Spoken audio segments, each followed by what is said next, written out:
Bonjour Alex Desmules. Bonjour Sarah. Bienvenue dans Au micro de RTI, un peu spécial aujourd'hui, puisque en fait on avait déjà interviewé notre précédente stagiaire Suzanne Duroy. Et en fait, j'ai décidé de t'interviewer cette fois-ci parce que tu as fait bien sûr toute une série pour notre radio sur les Jeux Olympiques, enfin Taïwan aux Jeux Olympiques à travers l'histoire. Mais tu n'as pas réalisé que ces émissions, tu as aussi mené tout un travail de recherche sur l'histoire de Radio Taïwan International. Et je pense que ça peut vraiment intéresser nos auditeurs. J'espère aussi. Oui, j'en suis certaine.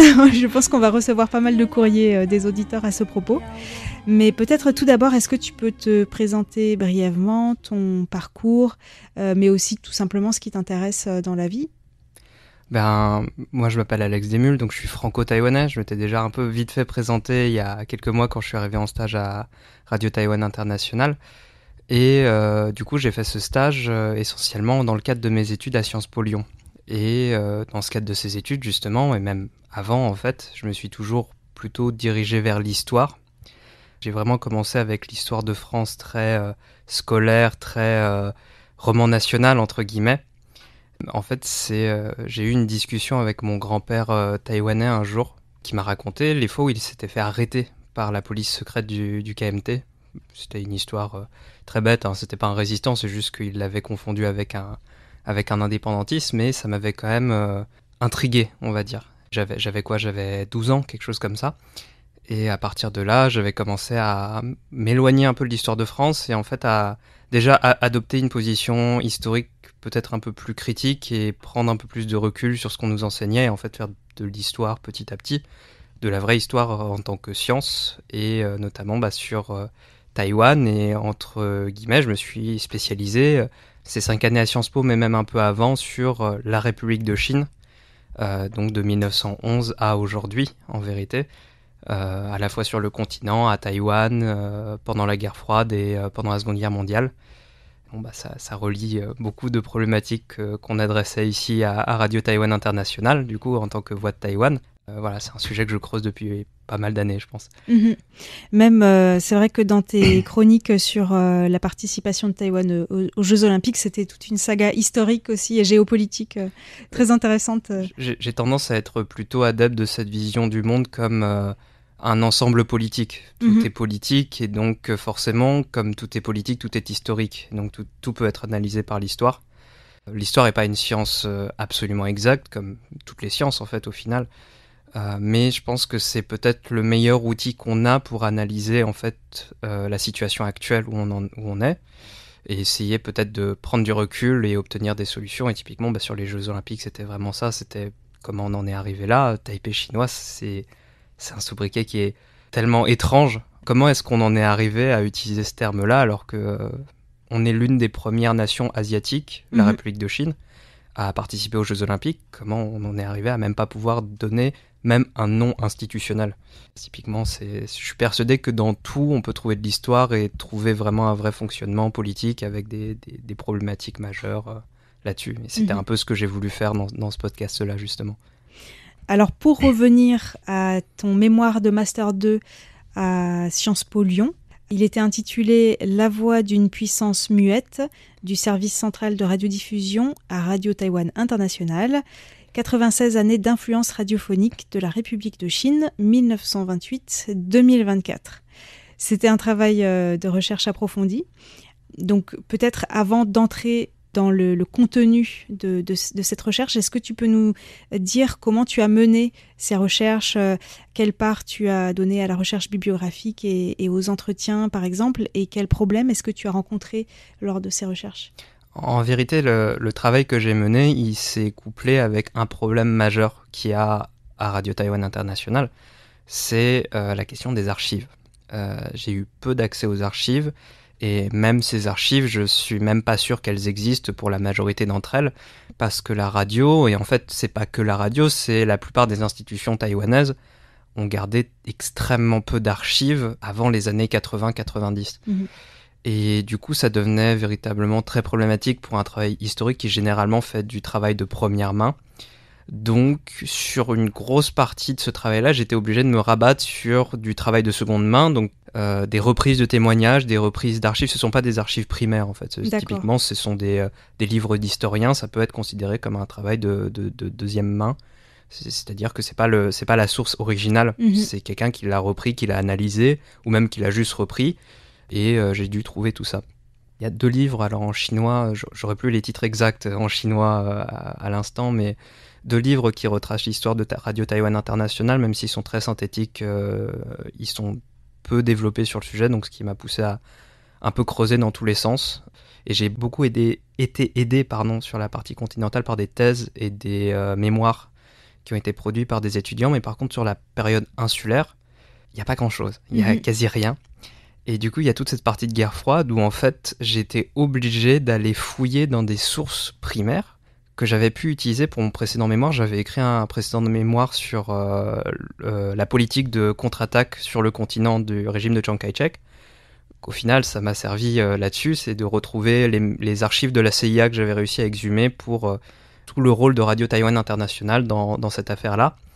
Et pour la dernière partie, eh bien justement, c'est là où les entretiens sont arrivés, c'est que sur les 30 dernières années, j'ai eu de la chance de côtoyer des gens qui étaient à Radio Taïwan International ces 30 dernières années. Donc j'ai pu leur demander des questions à Tiffen, à Meg, à Fix et aussi à Masha, donc la chef du service russe, pour essayer d'avoir 4 entretiens qui me permettaient de baliser au moins la vie du service français au sein de Radio Taïwan International depuis 91 environ.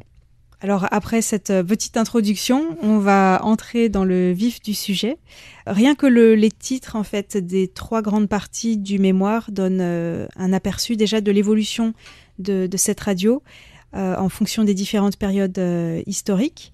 Et ça montre vraiment qu'on ne peut pas analyser l'importance de cette radio ou son rôle en dehors justement de l'histoire, du contexte historique et géopolitique. Donc la première partie, c'est des ondes pour la guerre, la radio dans l'unification de la Chine, la guerre contre le Japon et la guerre civile. La deuxième partie, c'est des ondes pour l'exil, la radio dans la réunification militaire puis pacifique. Et la troisième partie, des ondes pour la paix, le modèle de Taïwan et une radio pour la démocratie et l'indépendance. Donc il y a une sacrée évolution quand même. Ça change bien. Voilà. Mais peut-être on va évidemment commencer par le début. Est-ce que tu peux nous parler de la fondation du service de radiodiffusion centrale, qui était le nom officiel de ce qui est aujourd'hui connu comme RTI, donc en 1928 à Nanjing, en Chine.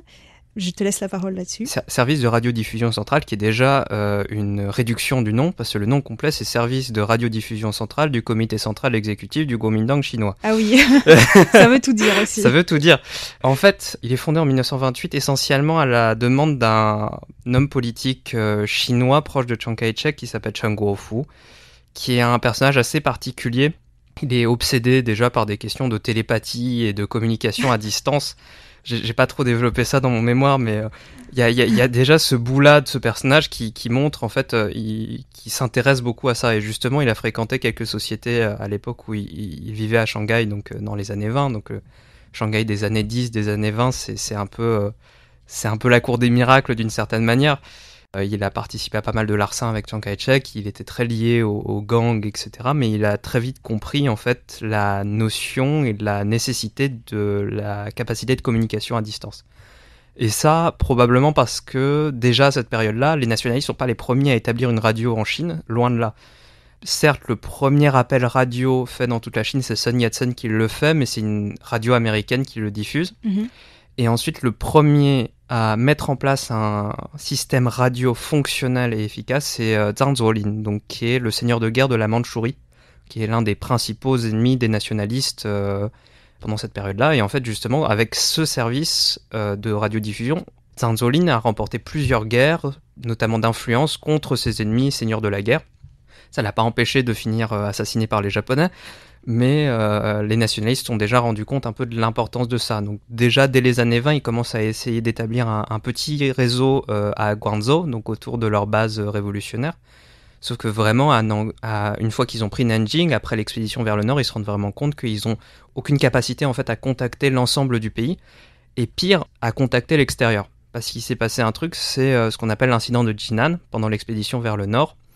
C'est en gros, pendant l'expédition vers le nord, les nationalistes ont libéré des villes de concession, et notamment Jinan, donc dans le Shandong, où notamment il y avait une grosse concession japonaise.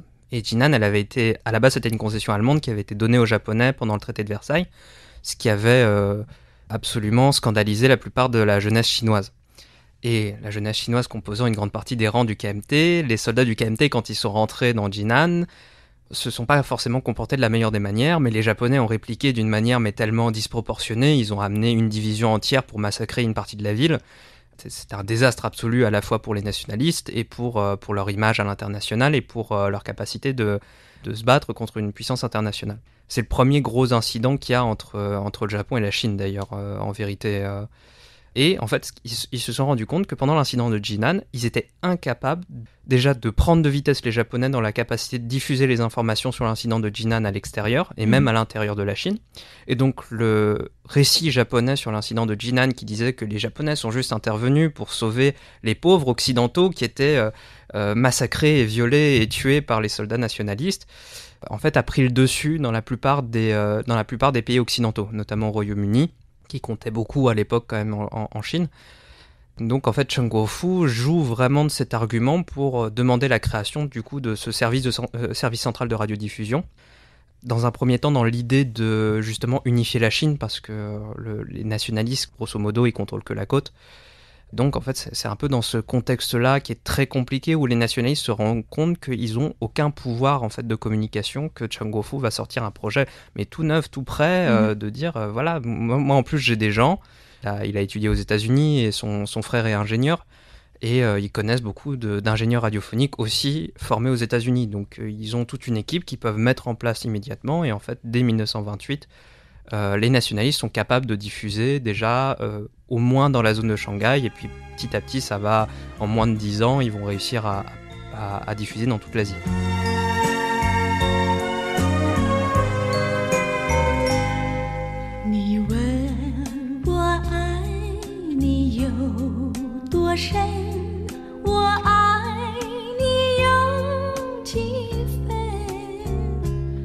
Nous arrivons déjà à la fin de la première partie de l'interview d'Alex Desmulles sur l'histoire de RTI. Je vous donne rendez-vous mercredi prochain pour la suite de cette série et vous laisse en compagnie de la chanteuse culte Teresa Teng, dont il sera d'ailleurs question dans l'un des prochains épisodes. À bientôt.